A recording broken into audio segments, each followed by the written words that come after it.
End gold buyers, మీ కష్టాల్లో నమ్మకమైన మీ ఆత్మీయ నేస్తం. స్వామి, నీ దయ వల్ల టాఫెల్ పాస్ అయ్యాను. అమెరికా వెళ్దామంటే అన్నయ్యలిద్దరూ డబ్బు లేదంటున్నారు. నువ్వే నాకు మార్గం చూపించి అమెరికా పంపు స్వామి. నీ కోరిక నెరవేరుతుందే బాలా. అమెరికా అధ్యక్షుడే నీ కోసం స్వయంగా విమానం పంపిస్తాడు. నువ్వా? నేనేనే అమెరికా అమ్మాయి. నిన్ను చూసి ఎంతకాలం అయిందో. How are you? ఇంతవరకు హ్యాపీగా ఉన్నాను. నీ దర్శనం అయిందిగా, ఇవాళ ఎలా ఏడుస్తుందో చూడాలి. శీఘ్రమే అమెరికా ప్రాప్తిరస్తు. భాను భాను భాను భాను అయినా నాకు తెలియక అడుగుతాను, నాలాంటి యంగ్ అండ్ స్మార్ట్ ఫెలో ఇండియాలో ఉండగా అమెరికాలో నీకేం పని? నా జోలికి రావద్దని నీకు ఇదివరకు చాలా సార్లు చెప్పాను. చెప్పావు. ఎప్పుడు? 1993లో. అయినా చిన్నప్పుడెప్పుడో మన ఇద్దరం మొగుడు పెళ్ళాల ఆట ఆడుకుంటూ నేను నీ బుగ్గ కొరికాన్ని ఇంకా నువ్వు నన్ను అసహించుకోవడం చాలా దారుణం, అన్యాయం. ఎక్కడికైనా వెళ్ళి కాఫీ తాగుతూ కార్టూన్లు వేసుకున్నావు. నీతో పచ్చి మంచినీళ్ళు కూడా తాగను. నిన్ను చూస్తేనే నాకు గొంగళి పురుగులు పాకినట్టు ఉంటుంది. నేటి గొంగళి పురుగులే రేపటి సీతాకోక చిలుకలు. జై గొంగళి పురుగు.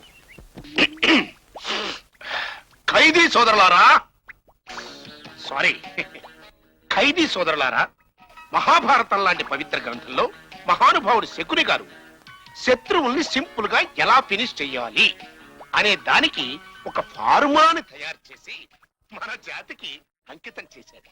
ఏమిటది? శత్రు స్థానంలో దూరి తన చేతికి మట్టంటకుండా శత్రువుల్ని సింపుల్ గా ఫినిష్ చెయ్యటం.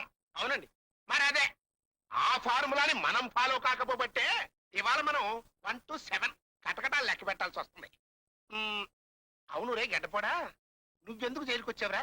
ఒకరిని కత్తితో పొడిచి పోలీసులు చిక్కిపోయినండి. మరి అదే ముందు చూపు లేకపోవుట అంటే. మనం ఎవరినైనా మర్డర్ చేయాలనుకున్నప్పుడు అదే టైంకి మనం పక్కూర్లో ఉన్నట్టుగా ఈ లిపి సృష్టించాలి రప్పించారా. నేను చేసింది అదే. పక్కూర్లో 7 మర్డర్లు చేసేసి ఈ ఊరొచ్చి ఒక్కడిని చంపి కావాలని పోలీసు వాళ్ళు దొరికిపోయాను. దాంతో పోలీసులు ఆ 7 మర్డర్లో నావి కావని నమ్మేశారు. అరే మరి అదే ఎదుటి అనుకోవడం అంటే. Hats off. నీ తెలివితేటల ముందు నా డిగ్రీ బలాదుర్రానన్న. అన్నట్టు నీ బ్లడ్ గ్రూప్ ఏంటి? నిన్ను జైలర్ గారు పిలుస్తున్నారు. కమింగ్. చూడు నాయుడమ్మా, నీ జైలు శిక్ష వాళ్ళతో పూర్తయింది. లాయర్ వేయండు కూడా నువ్వు ఇలా నేరాలు చేయడం బాగలేదు. ఇక మీదటైనా నువ్వు ఇక్కడికి రాకూడదని నేను ఆశిస్తున్నాను. మరి అదే ఛాన్స్ దొరికితే నీతి వాక్యాలు చెప్పడం అంటే. సరే, నేరం చేసిన వాడు జైలుకి వస్తాడు, శిక్ష అనిపిస్తాడు, బయటికి వెళ్ళిపోతాడు. మరి మీరు ఏ నేరం చేయకుండా జైల్లోనే సంసారం చేస్తున్నారే. ఏమిటో, కడుపు చించుకుంటే కాకి బట్టల మీద పడుతుంది. వస్తానండి. God bless you. నమస్కారం ప్లేటర్ గారు. రండి, కూర్చోండి. చెప్పండి. మరేం లేదండి, మా ఊళ్ళో ఉన్న అపోజిషన్ గ్రూప్ లీడర్ని నేను రాత్రి నరికేశాం. పోలీసు వాళ్ళు వచ్చి మమ్మల్ని అరెస్ట్ చేస్తే వాళ్ళు మా ఫ్యామిలీస్ ని అటాక్ చేస్తారని మా భయంగా ఉంది. మీరు ఏదైనా మంచి సలహా ఇస్తే. Just a minute.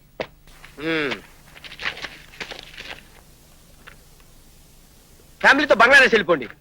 ఏడిసినట్టు ఉంది. ఇదే మీరు ఇచ్చే సలహా? వీళ్ళిద్దరు ఎవరు? మా వాళ్ళే. బంగ్లాదేశ్ బెటరు. బాలే వాడి దగ్గరికి వచ్చా పదరా.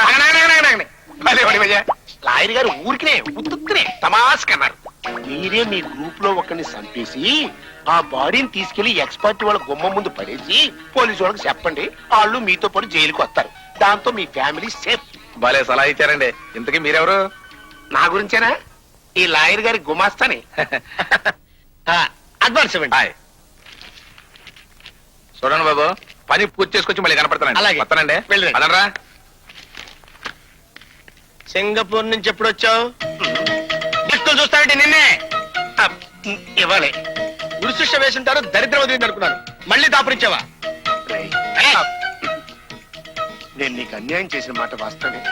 ఎంత చుట్టా నేను నీ గురువును రా. డిగ్రీ ఫుడ్ లేక నీ దగ్గరికి వచ్చాను. చూడు, ఏ కేసులో ఎలాంటి డిగ్రీ పెట్టాలని లిటికెంట్ ఐడియాలు ఇస్తుంటాను. నన్ను నీ దగ్గర ఒక మాస్టర్గా పెట్టుకోరా ప్లీజ్. రై, అసిస్టెంట్ అంటే ఉయ్యాల బల్ల మీద ఊగుతూ కూర్చుని లా పుస్తకాలు చదవడం కాదు, హోటల్కి వెళ్ళి ఛాయ్ పట్టరమన్నాను కదా. సార్, బిఏబిఎల్ చదువుకొని మీ దగ్గర అసిస్టెంట్ గా చేస్తున్నంత మాత్రాన టీ తీసుకురమంట సమంజసంగా లేదండి. ఏంట్రా, అవసరమైతే ఒంటికి మాలిష్ కూడా చేయించుకుంటాను. ఎలా? సరే, నీ బాధ చూసి ఒప్పుకుంటున్నాను. థ్యాంక్స్. కానీ కొన్ని కండిషన్లు పెడతాను రా. నువ్వు నన్ను రా అంటున్నావా? అనడం ఏంటి?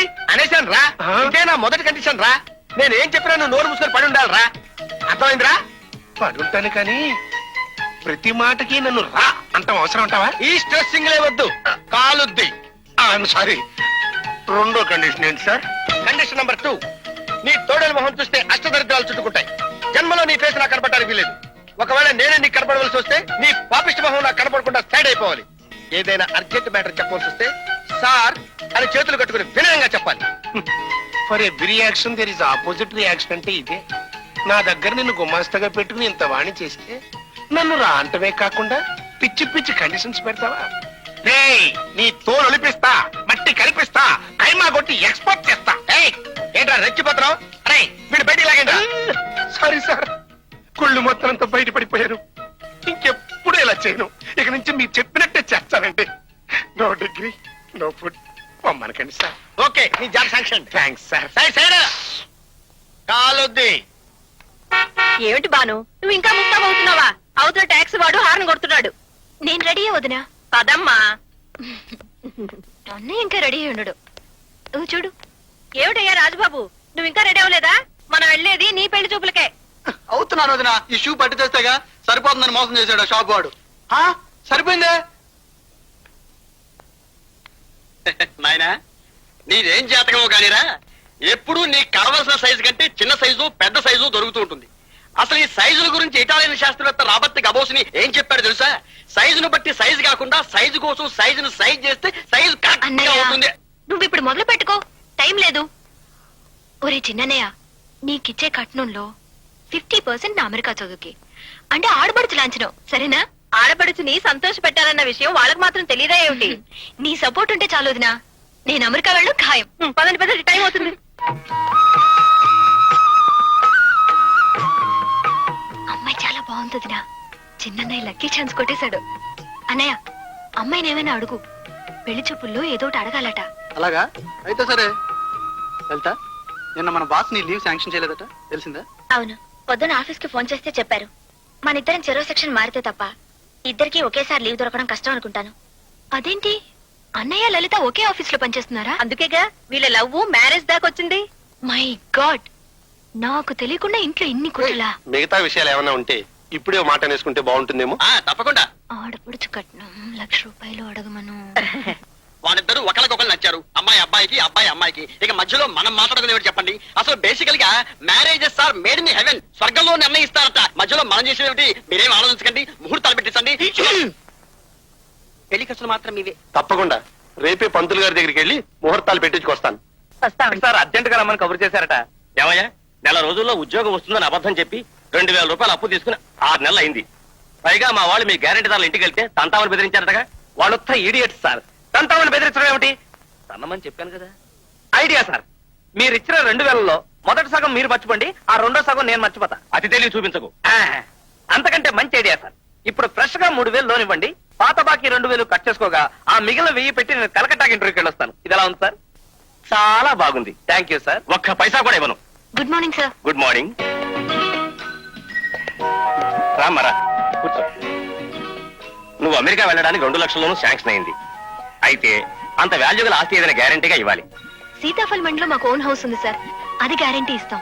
గోవిందా గోవిందా, మొన్ననే ఆ ఇంటి పెట్టగొడబడి 2 మేకలు 3 కోళ్లు, ఆ గోడ పక్కనే నివసిస్తున్న రిక్షావాడి కాలు మొత్తం విరిగిపోయాయి సార్. అంత పాత ఇల్లు అనమాట అది. ఆ ఇంటి సంగతి నీకా తెలుసు? భలేవాళ్లే సార్. ఈ అమ్మాయి ఎవరనుకుంటున్నారు?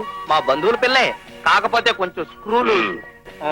సారీ అమ్మా, అలాంటి ఇళ్లకు మేము లోన్ ఇవ్వలేము.